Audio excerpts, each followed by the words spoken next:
Lack of emotional discipline oftentimes lead a lot of men to make choices they regret. Life is a battlefield, and as men, we battle emotional discipline, peer pressure, alcoholism, drug addiction, ways to escape from the system, laziness, boldness, dedication, loyalty, lust, pornography, instability, overly working, adultery, time management, families, marriages, finding our identity, soul searching, and so on. Can't speak for all men, but a lot of us want to fight for our manhood.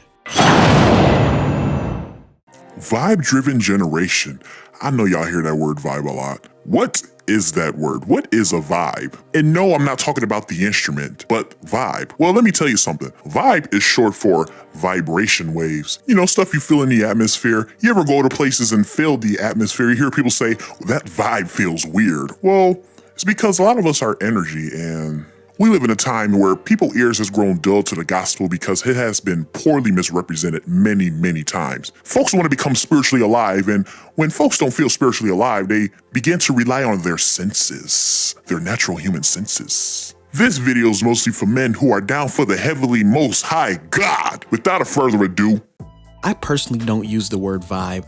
I say atmosphere or environment. I'm not knocking people for talking or saying words. It's just with me, I stay away from using a lot of new age terminology. And when you look at the new age movement, and yes, it's a movement, the fruits it produces mostly half-truths, confusion, and spiritual poison, spiritual poison, spiritual poison. Everybody is so spiritual now, but I don't be knowing what spirit they be of. and it seems like everything caters to your emotions, man. When you look at everything around you, man, it seems like everything feeds your emotions, man. What is that one song that's so popular? Man, I'll be drowning on water. Oh, you talking about that emo, sad, narcissistic, sad rap? Yeah, I know, man. That stuff is in my head, man. We could take it to the church world. Man, a lot of services in modern worship seems like it caters to your emotions, man. Don't get me wrong, I bump my worship, but it seems like it caters to your emotions. And this is probably why the truth ain't pleasant to hear all the time, because the truth don't cater to your feelings. We're so used to hearing things that make us feel good. And no, I'm not saying we need to be condescending either. There's so many misconceptions of masculinity.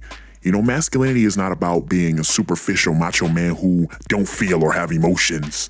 It's not about being this wild animal or this savage with no soul.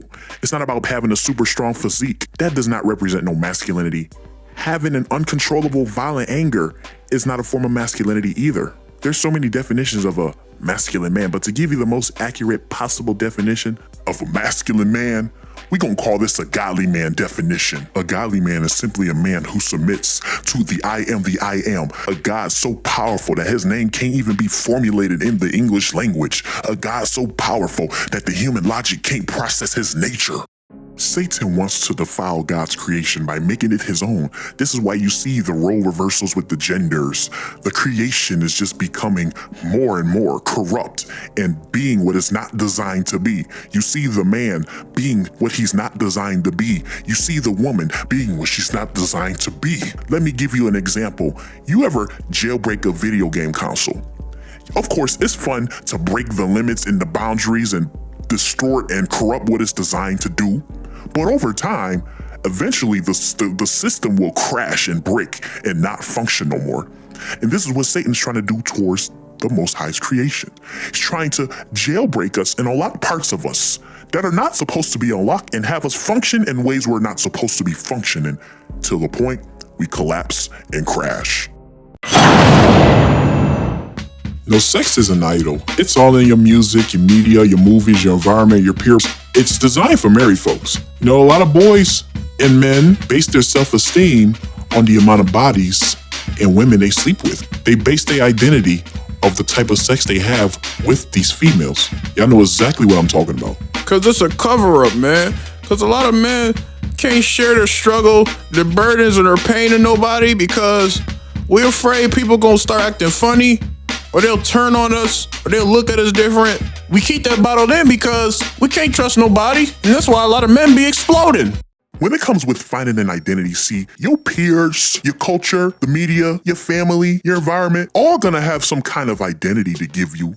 You know what I'm talking about. Your bros have an identity that they give you. The media has an identity they trying to portray you. or stereotypize you. I can't even talk right now. But the Most High has an identity for you too. And this is a divine beyond planet Earth. And with this identity, it may be too deep for you to explain, but it will unveil over time. And your job is to bring this identity to your culture, not to have the culture erase that identity. Because a lot of people, your environment, your media, your culture, your peers is not going to agree with this identity that the Most High gives you. They're gonna have to get used to it. And it's going to keep unveiling over time. And this is why I challenge the men to stand up. Come on, men, stand up, stand up. No, not today. Come on, get up, get up, get up, get up. Y'all, come on, we gotta stand up. Like, we're not having this today.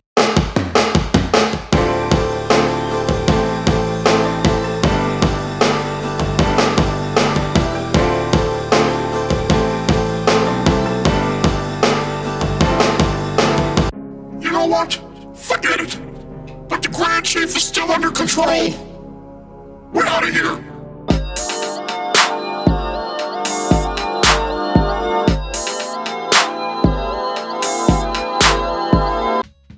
You know, I realized something. Throughout this crazy adventure of us being sucked into this internet world, there's nothing wrong with being connected to the times and adapting and being plugged in. It's just at the same time, we gotta stand for what we believe in. Yeah, but this censorship stuff is so annoying. Well, I'm about to go home, all right?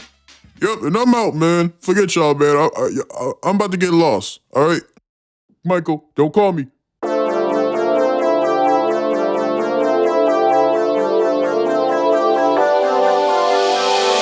For those that knew this channel for a long time, remember the mini film back in 2015 called Beauty Don't Make You Beautiful? It had 3 parts to it. First, it was the cartoon film, then it was this podcast thing that I hate.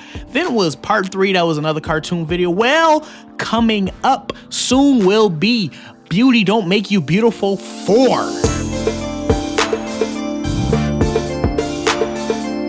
I really want to take the time to really make this so good, and it's also gonna have a soundtrack to it, just like how the Protect Yourself mini film had a soundtrack to it. I'm thinking about making it 2 to 3 tracks, straight to the point. But yes, be on the lookout. Mini film with some new music coming with it.